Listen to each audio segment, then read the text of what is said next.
So today I'm doing a video that was highly requested. I've had quite a few of you asking for me to do a video with some tips on how to stay organized as a medical assistant instructor. Now, I did a video just a little while back, maybe a couple weeks ago, about how to become an instructor. And in that video, I just talked about searching for schools in your area, calling them to see what their criteria is for instructors, preparing a teaching demo, because most schools want you to do a teaching demonstration. And so in this video, I'm going to talk about once you actually get the job. Okay. Now, one of the things that I recommend, the first thing that I recommend once you know you have the job, I recommend getting familiar with your curriculum and your textbooks. Okay. So once you know you have the job, I recommend asking them for a syllabus as well as an outline if they have it. Every school is going to have a syllabus. Some schools, they may do an outline for you, or you may be responsible for doing an outline. Whatever the case, get familiar with the curriculum right away. You want to get your textbooks. And I'm just showing you guys an example of the textbooks that my school currently uses. Your medical terminology book. Get familiar with, they have the answers in the back and things like that. Just get familiar with the layout of your book, okay? And get familiar with the lessons inside of your book, okay? You should be able to know, chapter 5 is on, or chapter 2 is on medical terminology and anatomy. Chapter 1 is, medical law and ethics. And I'm speaking about the actual medical assistant book. So your book, you may be using a similar book, the same book, or maybe similar. This particular book is a Walters Kluwer. You may be using Cans, whatever the case, whatever book you use, just become familiar with them. You want to read through your chapters. And I'm not saying you got to sit down, of course, read this entire book. However, you want to become familiar with the curriculum, because a lot of this information, honestly, you haven't seen it since you were in school, and you probably have forgotten it. A lot of times you forget things until you have to teach it. The next thing that I recommend is staying organized. I recommend having a binder, okay? Having a binder. Now, I'll show you some of this right here. I won't know until I watch the video, but hopefully you can see this. I'm just kind of covering up just so my school information is covered, but you want to have a binder, and you want to kind of have it, you can have it set up by the weeks, okay? And I'll show you the on-screen version if you are maybe strictly online or mostly online. My school is in person. However, because, during COVID, we went online. Everything else is still submitted online. So the students, they do their work and they still submit everything online. So my binder is more so for me. I have my outline here, and this particular program that I teach is 12 weeks, so it's broken down into weeks. So I recommend having a binder, keeping your administrative work separate from your medical terminology and anatomy, right? And even breaking it down even more than that. So let's just say you have your administrative binder, break it down into, law and ethics, billing, right? What else? Appointment types and things like that. This is how you're going to stay organized. I didn't have this expanding file organizer at my school, but I wanted to make sure I got a video of it. I had it at home, so I wanted to get a quick video so I can show you. This is all of my administrative stuff, and I just have it just broken down into different topics, and so just wanted to show you guys just to give you an idea of something else you could use for organization. The next thing I want to talk about is taking a day and preparing your entire course, okay? Prepare, I mean down to the day, down to the hour. If you do this maybe the first 2 or 3 days of your class, or maybe before the class even starts, it's going to make it go by so smoothly, okay? For me, I usually take a couple of days and I go through my entire 12 weeks and I set up my online class by weeks. Now, if you are online, hopefully you have the type of class where you can simply, copy from one course to another. So all of your assignments, everything will change over. If not, this is something you probably manually have to do. The way the system works that we use Blackboard, and I'm able to copy my class. However, I still have to go in and change the dates. My former school, we used Canvas, and Canvas allowed you to shift the dates. And so that was great because you didn't have to go in and change the dates for everything. But I recommend doing that. If you're a brand new instructor, you're going to be doing this for the first time. It's probably going to take you a little bit longer.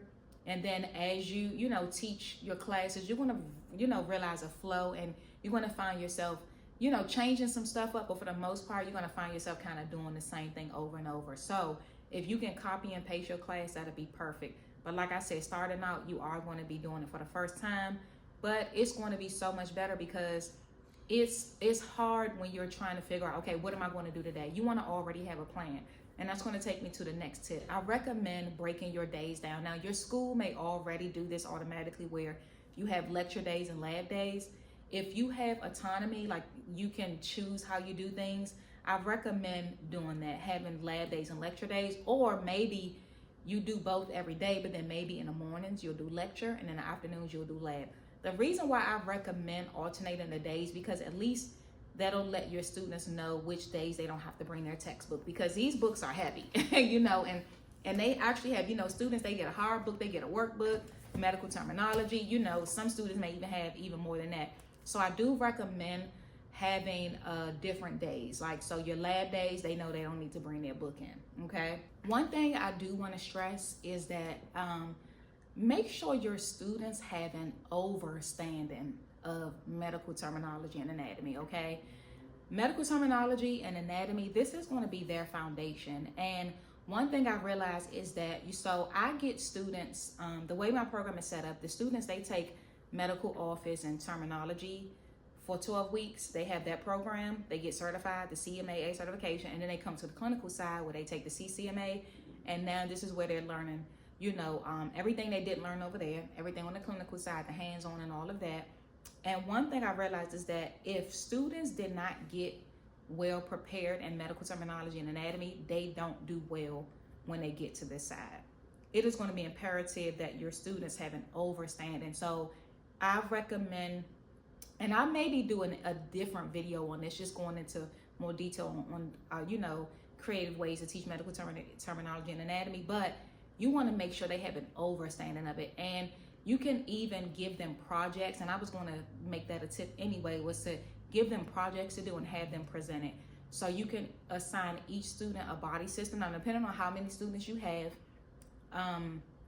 you may have to pair them up, right? Make sure every body system is covered, or maybe you don't have enough students and maybe each student get their own body system, but whatever the case, have them present the body system. You want to make sure they know every single structure of that system and the function of every single structure of that system, okay?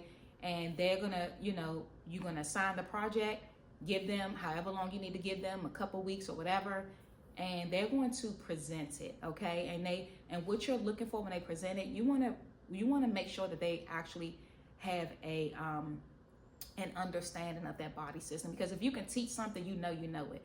And so that is one thing I recommend, but you want to make sure they really know. They should know, for terminology, every single body part. They should know the medical term for every single body part, their suffixes, their prefixes, because that's going to be the foundation for them passing certification as well, okay? So I cannot state that enough. Make sure they have an overstanding and incorporate projects where they have to actually present it themselves. Another thing I recommend is playing games. So students, they love the game Kahoot. If you never heard of it, look it up, Kahoot.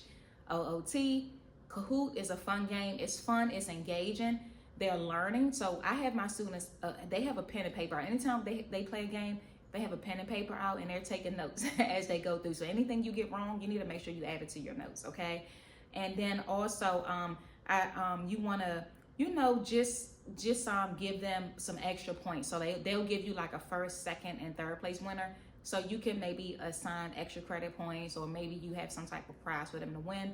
That's a great incentive. Another thing that I recommend, if this is an option, if your school allows you to have access to, I'll use NHA for an example. The school that I work for now, they give the NHA exam, the CCMA, and the CMAA. If you have access to the study guide right away, I recommend assigning the modules as assignments in class, okay? And assign it according to what you're going over in class. So if you're going over medical terminology and anatomy that week, assign that module inside of NHA, and you want to have students upload a copy of their quiz result. When you incorporate the study guide throughout the course, this will give the students back. First of all, they're absorbing it more because they're seeing it twice. They're seeing it from you and then on NHA, and this gives them a better chance at passing certifications. Because one of the things students complain about is, I've never seen this before when they start getting into the NHA study guide and practice test. But if you can get it to them early, they're seeing it from day one. So I recommend that if it's possible. And if your school does not already grant access in the beginning, ask your school, ask your program director, or your program coordinator, program manager, if you can get access to the study guide early on, so that way you can incorporate it into the curriculum. Also, towards the end of your course, you do want to assign those practice tests as assignments as well, okay? Make them do it, especially if the school is paying for it. What I find is that sometimes when the students are not paying for it themselves, they won't do it. So if you make it an assignment and make it a big part of their grade, they have no choice but to do it. So there's no excuse. They're seeing it. They're seeing it over and over. So there's no excuse once you get to the end, and nobody can say, I never seen this before, because they've seen it throughout. And maybe like the last couple weeks of school is when you can start, you know, assigning the practice test. And I usually just give my students credit for completing the practice test. So I know some people, I do have an instructor friend who they get the grade that whatever grade they get on the practice test is their grade on the assignment. For me, I usually just give them credit for doing it, but I do need to see that score going up each time. Also, my school requires that they get at least an 80% to even sit for certification. So I do recommend having a standard, a grade that students must get before they can sit for the exam, because if they're failing the practice test, there's no sense on, you know, paying for the regular test if you can't pass the practice test. And one thing too, I will say, you do want to make sure you incorporate quizzes and tests into your curriculum. I mean, well, they should already be in your curriculum anyway, but you can always add more. I recommend quizzing the students pretty often just to see what they know, even if it's just 10 questions, 5 to 10 questions. I recommend doing pop quizzes on them. I mentioned make sure they have an overstanding of the medical terminology and anatomy. So stuff like that, just kind of do pop quizzes throughout the week or maybe once a week. And then, quizzes usually have the same percentage of their grade as assignments, and then tests, of course, way more. So I do recommend quizzing them. Also, when it comes to those complex skills like blood pressure, start those early on, because that's one of the things that students struggle with the most, okay? And I will tell you this about clinical skills.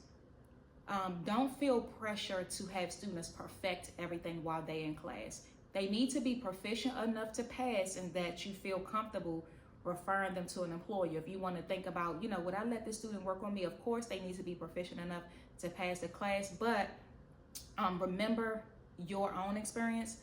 It was once we got into the field where we really was able to perfect our skills. So I want you to remember that, because when early on, I used to feel a lot of pressure to make sure my students was at a certain level. And then I had to remember, wait a minute, it took me years to get here. So I do want to tell you that. And then also make sure you're documenting, okay? Document conversations you have with students. In the medical field, they say if it's documented, it's not done.